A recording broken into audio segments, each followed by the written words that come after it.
అయితే ఎంతోమంది బ్రాహ్మణ పుంగవులు మనువాదులు ఉంటుండగా రాజ్యాంగాన్ని రాయటానికి ఒక దళిత నాయకుడు, అప్పటి స్వాతంత్ర సమరయోధులు, భారతదేశ నాయకులు బిఆర్ అంబేద్కర్ గారు సమర్థుడని, ఈయనైతే కరెక్ట్గా ఈ యొక్క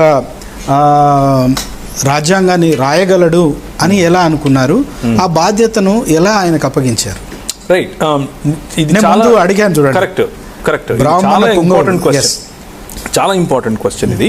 ఇంతమంది ఉండగా ఇంత కుట్రపూరితమైన పనులు చేసేవాళ్ళు, అంటే కొన్ని పేర్లు మనం తీసినప్పుడు మనకు అవగాహన లేని వాళ్ళకి ఏమనిపిస్తుంది అని అంటే ప్రవీణ్ నోటికొచ్చింది మాట్లాడుతున్నాడని అనిపిస్తుంది. కానీ నిజంగా ఆ రోజుల్లో ఉన్నటువంటి న్యూస్ పేపర్స్, ఆ రోజుల్లో ఉన్నటువంటి హిస్టారికల్ అకౌంట్స్ కనుక మనం తీసుకుని మాట్లాడితే ఎలాంటి పరిస్థితుల్లో శూద్ర లేకపోతే అతిశూద్రులు లేకపోతే నిమ్నజాతులకు చెందిన వాళ్ళు, ముఖ్యంగా అస్పృశ్యులుగా పిలువబడినటువంటి వాళ్ళు ఎలాంటి జీవితాల్లో జీవించారు అనేది అందరికీ తెలిసిన విషయమే. ఉదాహరణ వారు మాత్రమే కాదు, రాజ్యాంగ నిర్మాణంలో రాజ్యాంగాన్ని రాయటానికి అంబేద్కర్ గారికి ఆ పగ్గాలు ఇచ్చారు అంటే ఆయనతో పాటు ఒక కమిటీ కూడా ఉంది.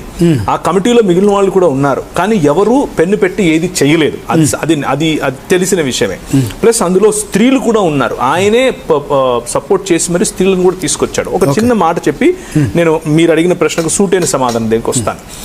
బాలగంగాధర్ తిలక్ గారు ఒకానొక సమయంలో ఆయన దాన్ని ఏమంటారు, పాపులర్ రీడింగ్స్ పేజ్ నెంబర్ 77లో బిశ్వమాయ్ పాటిల్ అనేటటువంటి ఆయన రాసినటువంటిది. ఇది నేను సొంతంగా చెప్పేది కాదు.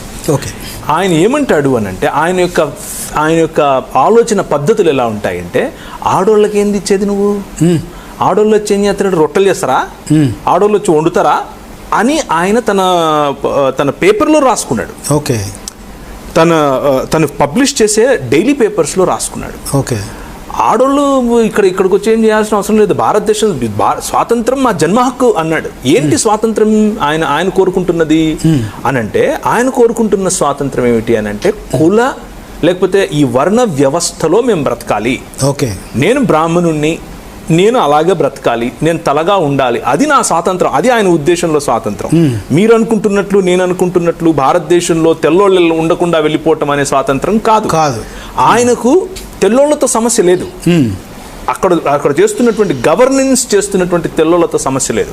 ఆయన సమస్య ఏంటి అని అంటే, ఎవరైతే భారతదేశంలో మిషనరీలుగా వచ్చి ఆడవాళ్లకు చదువులు చెప్తున్నారో వాళ్ళతో సమస్య వీళ్ళకి.